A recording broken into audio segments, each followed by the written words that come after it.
Olá! É muito bom ter você aqui.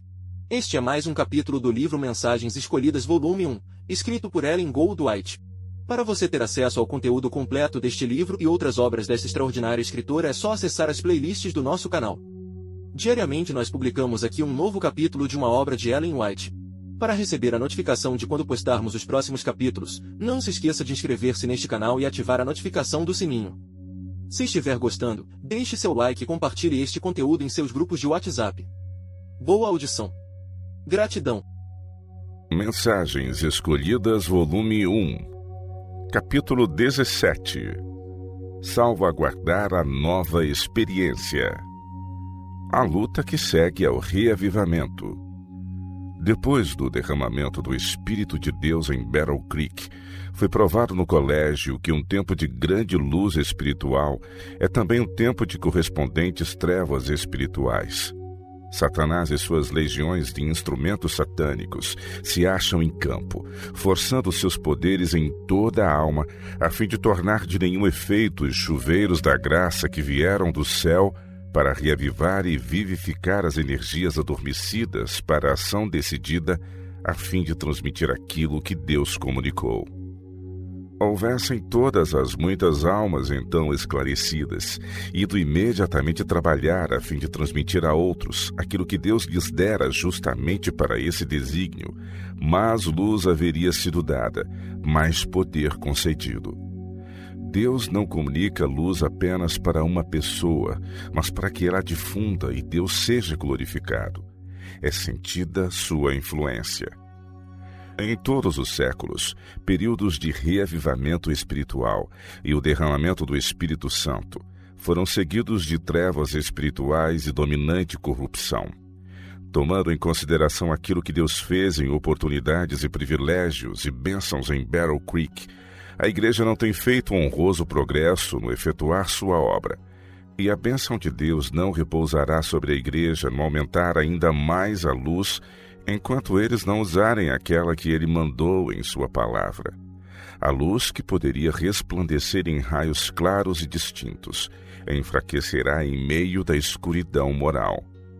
O poder ativo da verdade de Deus é dependente da cooperação do instrumento humano com ele em piedade, zelo, abnegar os esforços para levar a luz da verdade a outros.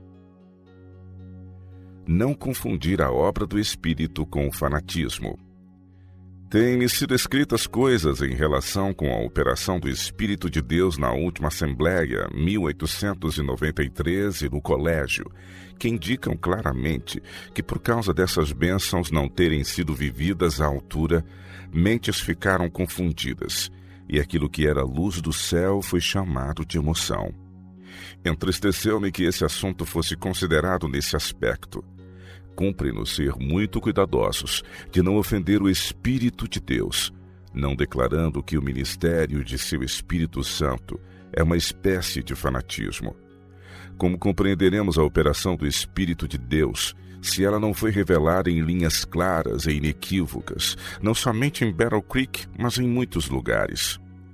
Não me surpreendo de que alguém ficasse confundido ante os resultados posteriores, mas em minha experiência dos 49 anos passados, tenho visto muito dessas coisas, e conheci que Deus operou de maneira notável, e ninguém se aventure a dizer que isto não é o Espírito de Deus. É justamente isso que estamos autorizados a crer e por tal orar, pois Deus está mais disposto a dar o Espírito Santo aos que lhe o pedem do que estão os pais a dar boas dádivas a seus filhos. O Espírito Santo, porém, não é para ser utilizado pelo agente humano, é para utilizar e usar o instrumento humano. Que Deus abençoou abundantemente os alunos na escola e na igreja, não tenho disso nenhuma dúvida. Mas um período de grande luz e o derramamento do Espírito é geralmente seguido de um tempo de grande treva. Por quê? Porque o inimigo opera com todas as suas enganadoras energias para anular o efeito da profunda operação do Espírito de Deus no ser humano. Quando os alunos da escola foram para seus jogos de competição e jogo de futebol, quando se absorveram na questão do divertimento, Satanás achou boa ocasião de entrar e neutralizar o Espírito de Deus em moldar e servir-se do agente humano. Houvessem os professores como um só homem cumprido seu dever, houvessem compreendido sua responsabilidade, houvessem eles se colocado em independência moral perante Deus, houvessem usado a capacidade que Deus lhes dera segundo a santificação do Espírito pelo amor da verdade, e teriam tido força espiritual e divina iluminação para ir avante, e mais avante e acima na escada do progresso em direção ao céu. É evidente que eles não apreciaram, nem andaram na luz, nem seguiram a luz do mundo. É coisa fácil dissipar ociosamente, desfazer falando ou brincando a influência do Espírito Santo. Andar na luz é manter-se marchando adiante em direção à luz. Se a pessoa abençoada se torna negligente e desatenta, e não vigia em oração, se não ergue a cruz e leva o jugo de Cristo, se seu amor das diversões e esforços pelo domínio lhe absorve a força ou a capacidade, então não é dado a Deus o primeiro e o último lugar em tudo.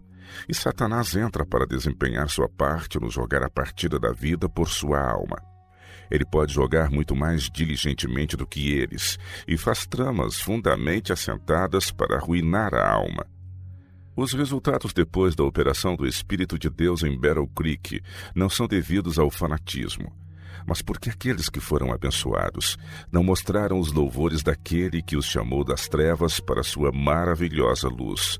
E quando a terra for iluminada com a glória de Deus, alguns não saberão o que é isto e de onde veio, porque aplicaram o mal e mal interpretaram o derramamento do Espírito sobre eles. Deus é um Deus zeloso de sua glória. Não honrará aqueles que o desonram. Há algumas pessoas que vivem na luz deviam haver instruído essas almas jovens na experiência a andarem na luz depois de haverem-na recebido. Gostaria de ter tempo para escrever mais plenamente, mas receio que não terei. Caminhos fáceis para perder a bênção.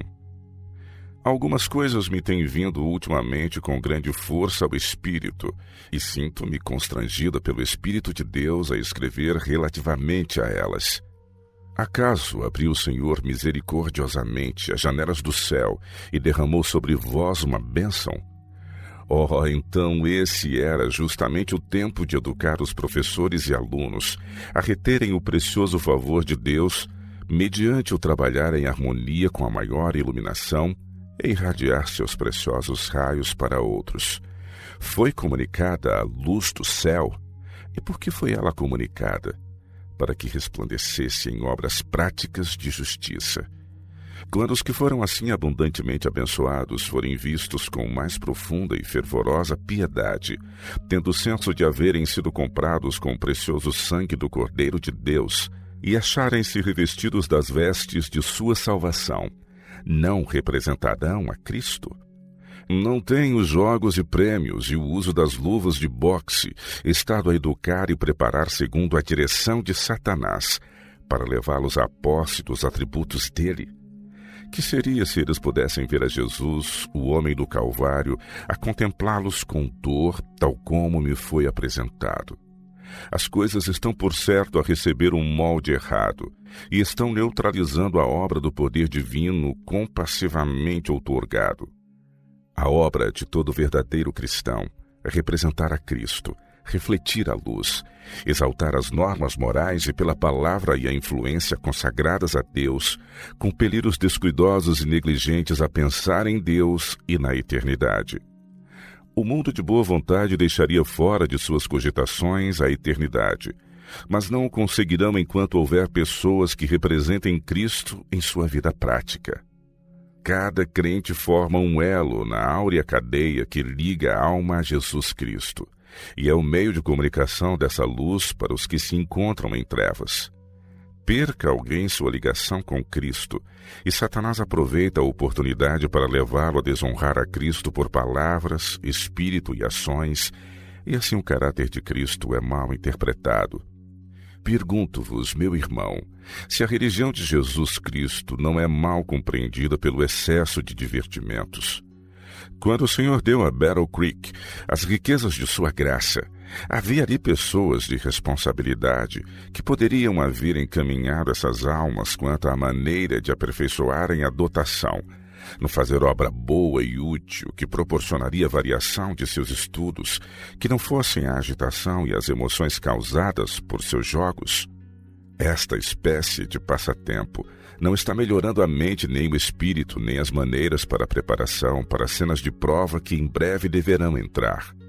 A piedade superficial que passa por religião será consumida quando provada na fornalha. O Senhor gostaria que os professores considerassem o contágio de seu próprio exemplo.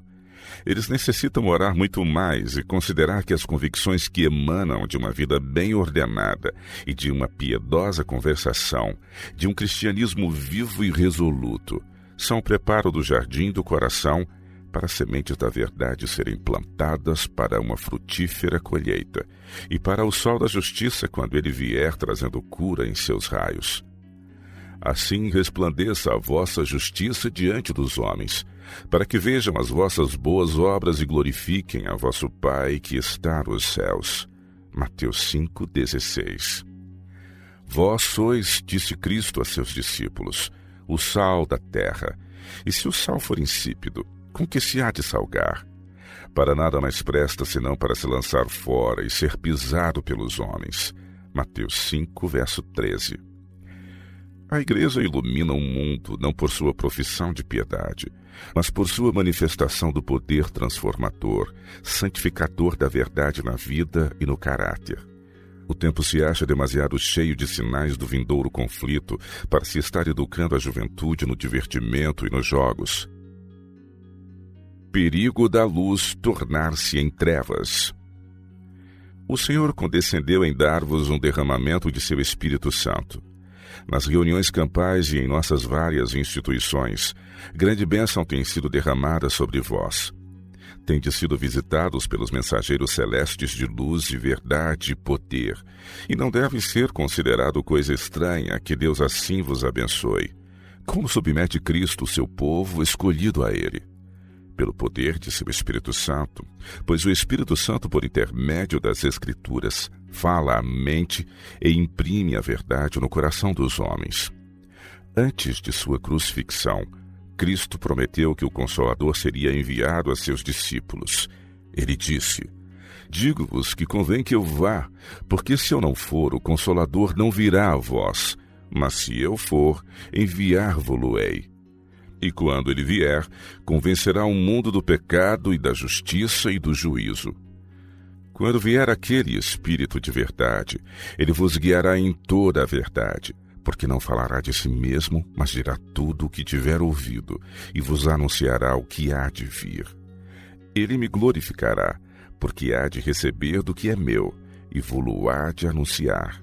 João 16, versos 7, 8 e de 13 a 14.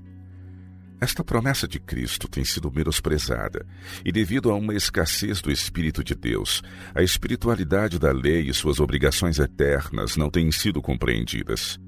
Os que têm professado amar a Cristo não têm compreendido a relação que existe entre eles e Deus, e ela é ainda fracamente delineada ao seu entendimento. Eles só vagamente discernem a surpreendente graça de Deus em dar seu Filho unigênito para a salvação do mundo. Não percebem de quão vasto alcance são as reivindicações da santa lei, quão profundamente os seus preceitos devem ser introduzidos na vida prática. Não avaliam quão grande privilégio e necessidade são a oração e o arrependimento e o cumprimento das palavras de Cristo. É a obra do Espírito Santo revelar à mente o caráter da consagração que Deus aceitará.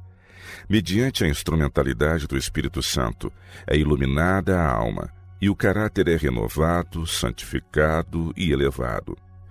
Mediante os profundos incitamentos do Espírito de Deus, tem sido desenvolvido diante de mim o caráter de sua obra de visitação.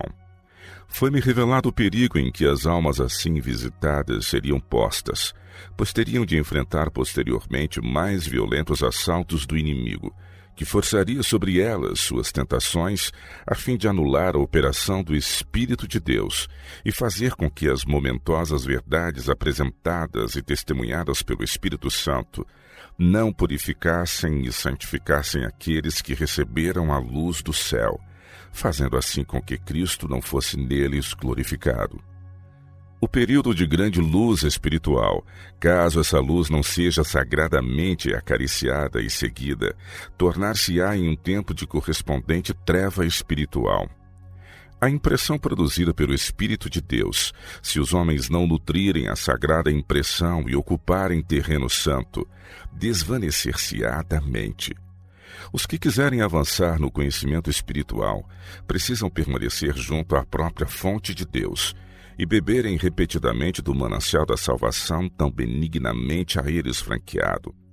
Precisam nunca deixar a fonte do refrigério, mas corações dilatados de reconhecimento e amor ante a manifestação da bondade e compaixão de Deus, importa serem continuamente participantes da água viva.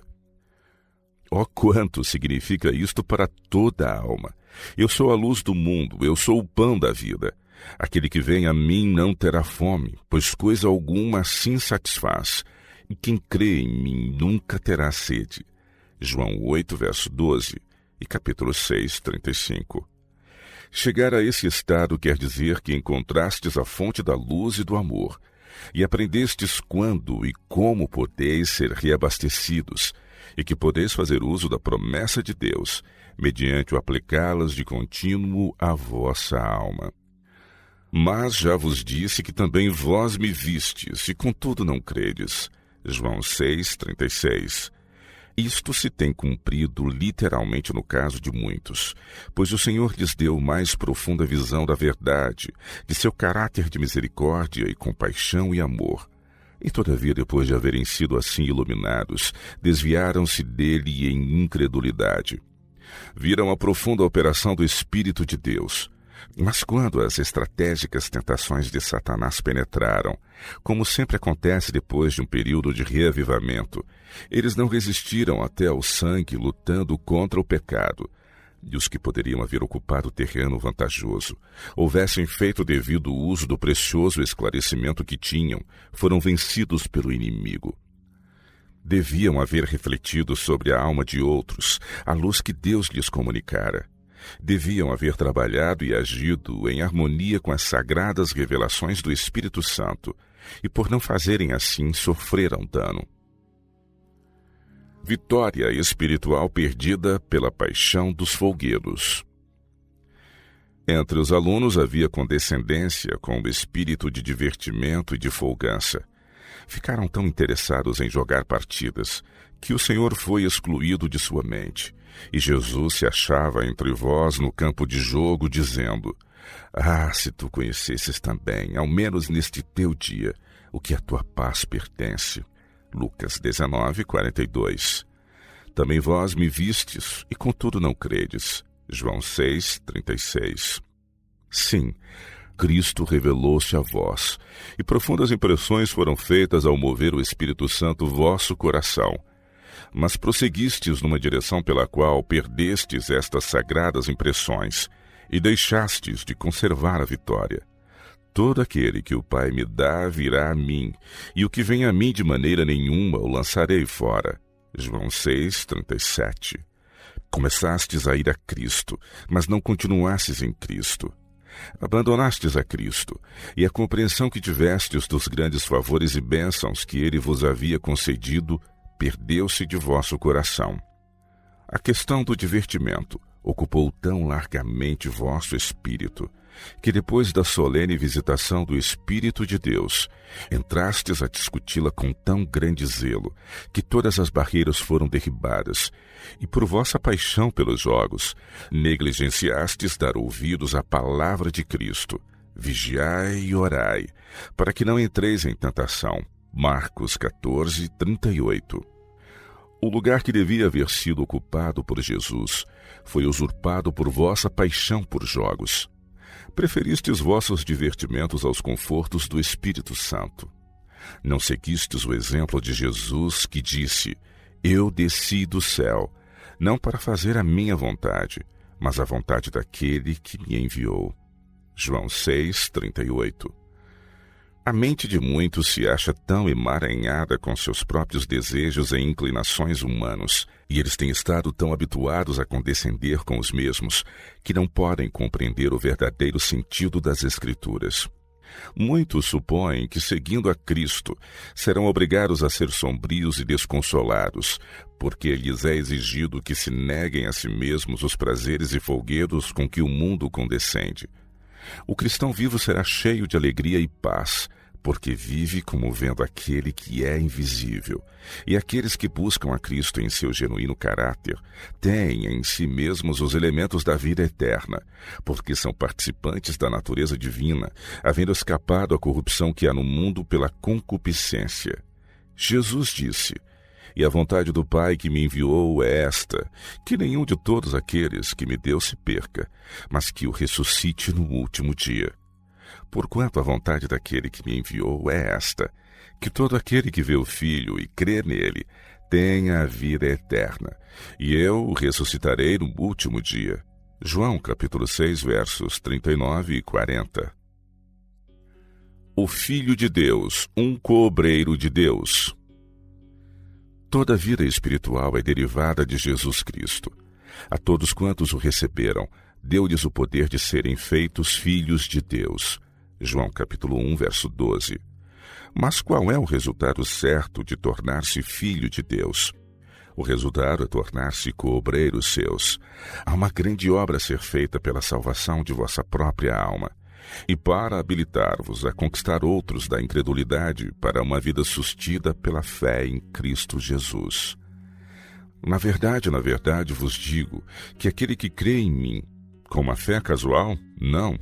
Com uma fé permanente que opera por amor e purifica a alma, tem a vida eterna. Eu sou o pão da vida. Eu sou o pão vivo que desceu do céu. Se alguém comer deste pão, viverá para sempre. E o pão que eu der é a minha carne, que eu darei pela vida do mundo. Se não comerdes a carne do Filho do Homem e não beberdes o seu sangue, não tereis vida em vós mesmos. Quem come a minha carne e bebe o meu sangue tem a vida eterna, e eu ressuscitarei no último dia. O Espírito é o que vivifica, a carne para nada aproveita. As palavras que eu vos disse são Espírito e vida. Mas há alguns de vós que não creem, porque bem sabia Jesus desde o princípio quem eram os que não criam e quem era o que o havia de entregar. E dizia: "Por isso eu vos disse que ninguém pode vir a mim se por meu Pai lhe não for concedido." João 6, 47, 48, 51, 53, 54 e de 63 a 65. Ao proferir Jesus estas palavras, falou-as com autoridade, segurança e poder. Ocasiões ele se manifestava de tal maneira que a profunda atuação de seu espírito era sensivelmente percebida. Muitos, porém, que viram e ouviram e tomaram parte nas bênçãos da hora foram embora, e em breve esqueceram a luz que ele lhes havia dado. Os tesouros da eternidade foram confiados à guarda de Jesus Cristo, para dar a quem ele queria. Mas quão triste é que tantos perdem rapidamente de vista a preciosa graça que lhes é oferecida pela fé nele. Ele concederá os tesouros celestes aos que creram nele, olharem a ele e nele permanecerem. Ele não teve por usurpação ser igual a Deus, e não conhece restrição nem controle no outorgar os tesouros celestes a quem quiser. Não exalta nem honra os grandes do mundo, lisonjeados e aplaudidos, mas convida seu povo escolhido, peculiar, que o ama e serve, a que vão a ele e peçam, e ele lhes dará o pão da vida e doar-lhes a água da vida, a qual será neles uma fonte que salta para a vida eterna. Jesus trouxe a nosso mundo os acumulados tesouros de Deus, e todos os que nele crerem serão adotados como herdeiros seus. Ele declara que grande será a recompensa dos que sofrerem por amor de seu nome. Está escrito: as coisas que o olho não viu e o ouvido não ouviu, nem subiram ao coração do homem, são as que Deus preparou para os que o amam. 1 Coríntios 2, verso 9. Foi a bênção acariciada. A fim de aumentar nossa dotação espiritual, é necessário andar na luz. Em vista do acontecimento que é a breve volta de Cristo, precisamos trabalhar vigilantemente para preparar nossa alma, manter nossa lâmpada limpa e acesa, resplandecendo a fim de impressionar a outros quanto à necessidade de preparar-se para a vinda do esposo. Vigiar e trabalhar precisam andar juntos. A fé e as obras precisam estar unidas. Do contrário, nosso caráter não será simétrico e equilibrado, perfeito em Cristo Jesus. Se nos entregássemos tão somente à piedosa meditação, nossa luz se iria enfraquecendo, pois foi-nos dada para que possamos comunicar a outros, e quanto mais comunicarmos luz, tanto mais brilhante ela se tornará. Se há uma coisa no mundo em que possamos manifestar entusiasmo, seja este manifestado no buscar a salvação das almas por quem Cristo morreu. Obra dessa espécie não nos fará negligenciar a piedade individual. É nos dar a exortação de não sermos vagarosos no cuidado, antes fervorosos no espírito servindo ao Senhor. Romanos 12, verso 11. Olhar unicamente à glória de Deus quer dizer nutrir um só desígnio, manifestar a obra que foi feita em vosso coração, que vos sujeita à vontade de Deus e leva cativo todo pensamento à glória de Deus. O mundo tem estado com os olhos em vós, a ver qual seria a influência posterior da obra de reavivamento que veio ao colégio, ao hospital, escritório de publicações e aos membros da igreja de Battle Creek.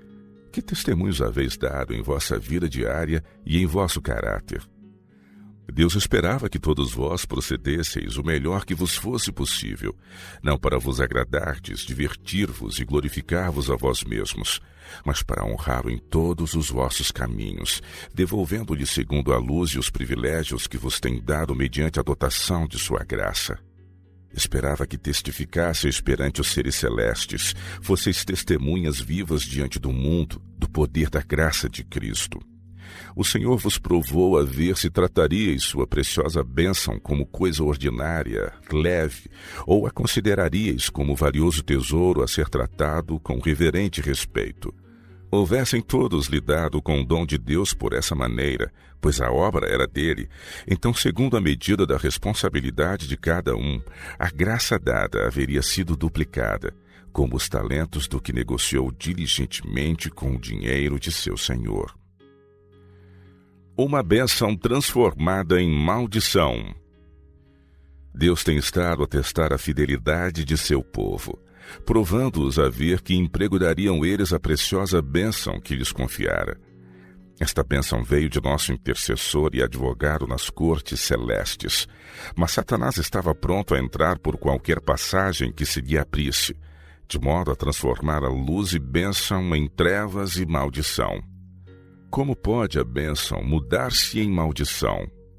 Persuadindo o instrumento humano a não acalentar a luz ou a não revelar ao mundo que ela foi eficaz na transformação do caráter.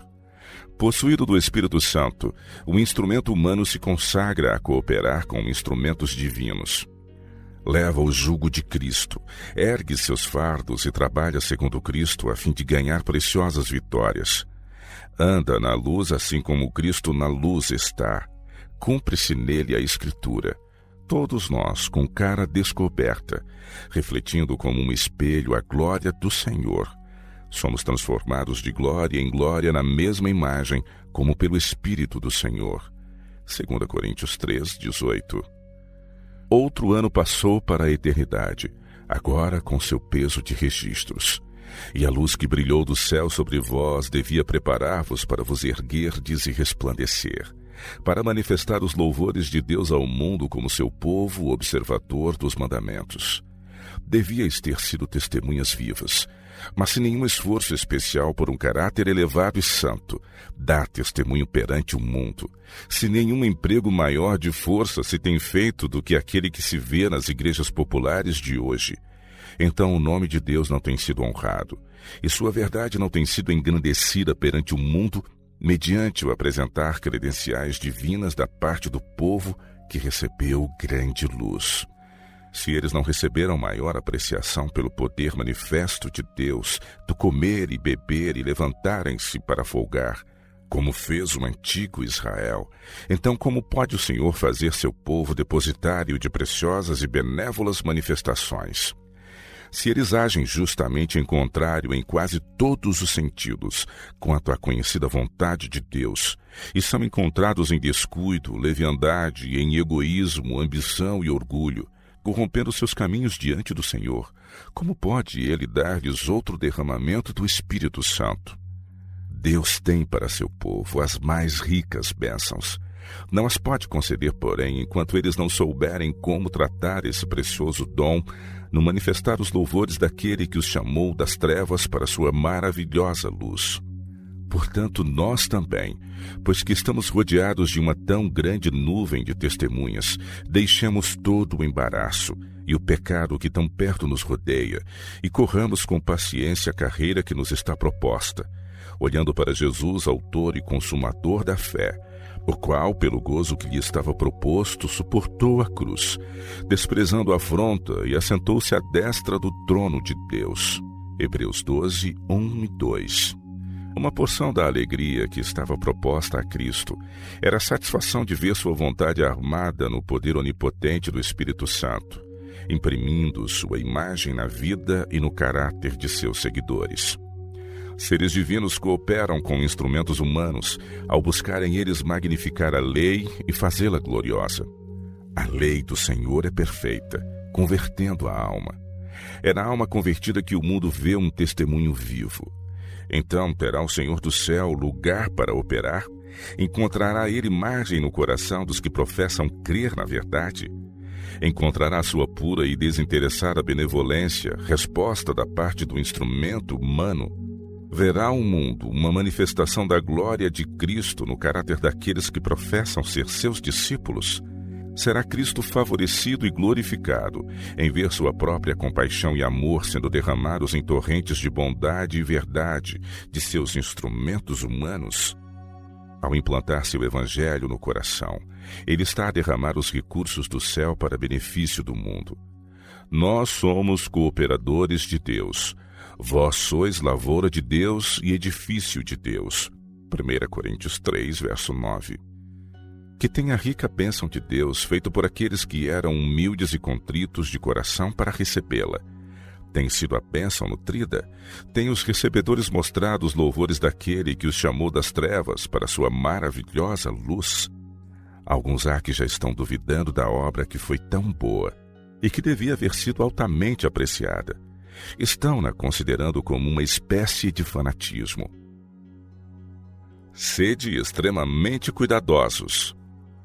Não seria de surpreender se houvesse alguns que, não sendo muito equilibrados mentalmente, falassem e agissem indiscretamente, pois onde quer e quando quer que o Senhor opere no conceder genuína bênção, revela-se sempre também uma falsificação, de modo a anular a obra verdadeira de Deus. Devemos, portanto, ser extremamente cuidadosos e andar humildemente diante de Deus para que possamos ter o colírio espiritual e distinguir a operação do Espírito Santo de Deus da manifestação daquele espírito que quer introduzir desenfreada licença e fanatismo. Pelos seus frutos os conhecereis. Mateus 7, verso 20. Os que estão realmente contemplando a Cristo serão transformados à sua imagem como pelo Espírito do Senhor, e crescerão à plena estatura de homens e mulheres em Cristo Jesus. O Espírito Santo de Deus inspirará aos homens amor e pureza, e manifestar-se-á refinamento em seu caráter. Mas por que alguns se apropriam indevidamente das ricas bênçãos do céu, onde outros negar que Jesus, o Salvador do mundo, tem passado por nossas igrejas, e isto para abençoar? Não discutam a dúvida e a incredulidade, pois assim fazendo estáis pisando terreno perigoso. Deus deu seu Espírito Santo aos que abriram a porta do coração ao dom celestial. Não cedam, porém, eles à tentação de crer posteriormente que foram enganados. Não digam, visto que sinto trevas e estou opresso de dúvidas e nunca vi tão manifesto como agora o poder de Satanás, fui certamente enganado. Aconselho-vos a ser cuidadosos. Não semeeis sequer uma expressão de dúvida. Deus operou por vós, pondo em real contato com o coração sadias doutrinas de verdade. Bênçãos vos foram dadas, para que produzissem frutos em práticas sãs e caráter reto. O pecado de rejeitar a evidência. O pecado pelo qual Cristo reprovou Corazim e Betsaida foi o rejeitar a evidência que os haveria convencido da verdade, caso houvessem eles cedido a seu poder. O pecado dos escribas e fariseus foi o de colocar a obra celeste que fora feita diante deles nas trevas da incredulidade, de maneira que a evidência que os deveria haver levado a uma firme fé foi posta em dúvida, e as coisas sagradas que deveriam haver sido abrigadas, consideradas como de nenhum valor. Temo que o povo haja permitido ao inimigo operar nesse mesmo sentido, de maneira que o bem que emanou de Deus, as ricas bênçãos que ele deu, chegaram a ser consideradas por alguns como fanatismo. Caso essa atitude seja conservada, então, quando o Senhor fizer novamente sua luz brilhar sobre o povo, ele se desviará da iluminação celeste, dizendo: senti a mesma coisa em 1893, e alguns em quem tenho confiado disseram que essa obra era fanatismo. Não hão de aqueles que receberam a preciosa graça de Deus e que tomaram a atitude de que a operação do Espírito de Deus era fanatismo, estar dispostos a acusar a obra do Espírito de Deus no futuro, e o coração ser assim prova contra as solicitações da voz mansa e delicada? O amor de Jesus pode ser apresentado aos que assim se entrincheiram contra ele, e não exercer sobre eles nenhum poder constrangedor. As riquezas da graça do céu podem ser concedidas e todavia rejeitadas, em vez de serem acolhidas e reconhecidas com gratidão. Com o coração os homens creram para a justiça, e por algum tempo fizeram confissão para a salvação. Mas é triste dizê-lo, o que a recebeu não cooperou com os seres celestes, nem estimou a luz mediante o praticar as obras de justiça.